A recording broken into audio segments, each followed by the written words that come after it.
Hey folks, it's Mrs. Dixon again. Today I'm going to talk to you about how to read and understand a recipe. Okay, I have here a recipe for chocolate chip zucchini muffins or loaves. The very first thing you always want to do when you read a recipe is you want to read the entire thing. I'm going to read the ingredients, I'm going to read the instructions, and I'm going to read every little bit, including the tips. You see, I have to preheat my oven to 350, I have to grease a pan, I got to combine, I have to stir, I have to add, and then there's a tip at the bottom about raisins and chocolate chips. So I need to read every last bit of this. Take a moment right now to read this. Go ahead and pause the video and read it. When I'm reading it, I need to check for any terminology that I don't understand so that I can look up how to do that. So I'm going to go through and say, do I know what combine means? Do I know what stir or shred or drained means? If I don't know any of these things, what I want to do is I want to underline them so that I can remember to learn about them and look them up before I try them. For instance, what does it mean to add dry ingredients to beaten wet ingredients in stages? Maybe that's something I need to look up.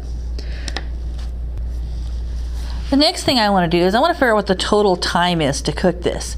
Now this recipe that I got is an older recipe. It doesn't have how long it's going to take you to get ready, but it does say I have to preheat the oven to 350, so I probably need some time to do that. It says in here that it's going to be 20 minutes for muffins. Okay, and it doesn't really, and it says 1 hour for a loaf. Okay, so it could be anywhere from 20 minutes to 1 hour. I need to plan for that sort of thing.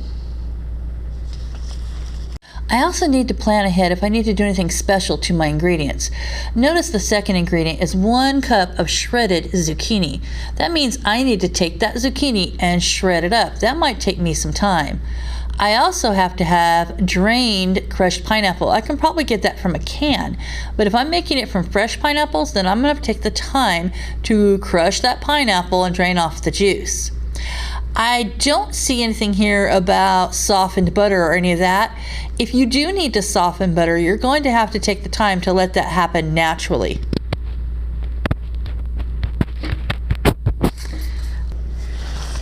Now, when reading a recipe, punctuation is very important. Notice where it says 3/4 cup crushed pineapple, comma, drained. That means that I'm going to have the pineapple crushed first and then I'm going to drain it. If it wasn't written like this, maybe they meant that I should crush and drain the pineapple at the same time, which might end up with a different measurement. This becomes really important if you're looking at recipes like this chocolate chip cookie one here that says unsalted butter browned and cooled. If you brown the butter and cool it first before you measure it, it's going to get out a very, very different level than 1 cup plus 2 tablespoons because a lot of that butter will burn away while you're browning it. The next thing I would do with a recipe like this is I would gather my mise en place.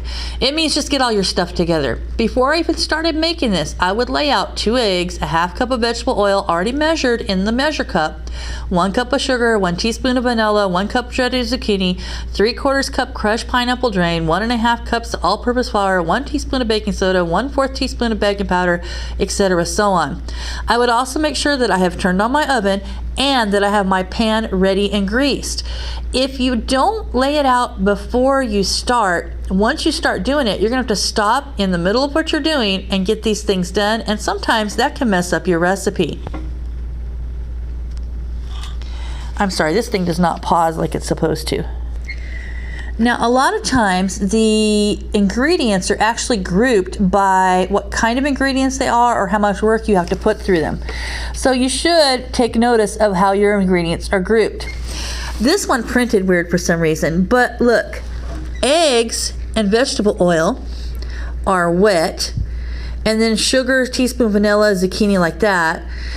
It's some of it's wet, some of it's dry, so maybe that's not how they organize it. So let me see. It says combine eggs, oil, sugar. Oh look, eggs, oil, sugar. That's the first part of the recipe, right? It says combine eggs, or oil, sugar, and vanilla. Oh, vanilla's with that group right there. That's group 1.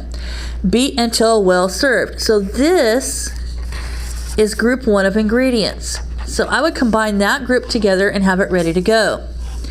Then I look and it says stir in shredded zucchini and well-drained pineapple. So zucchini and pineapple are group 2. And so I would have those ready to go after I did group 1. And I'm going to go through the recipe like that and group them all out where they belong. After I have all this read and all planned out what I'm going to do, then I go ahead and actually cook the recipe. That means I go through each step, I follow it step by step, and I don't take shortcuts. I notice there's even a tip here about when to put those nuts in and how to put them in. Very good.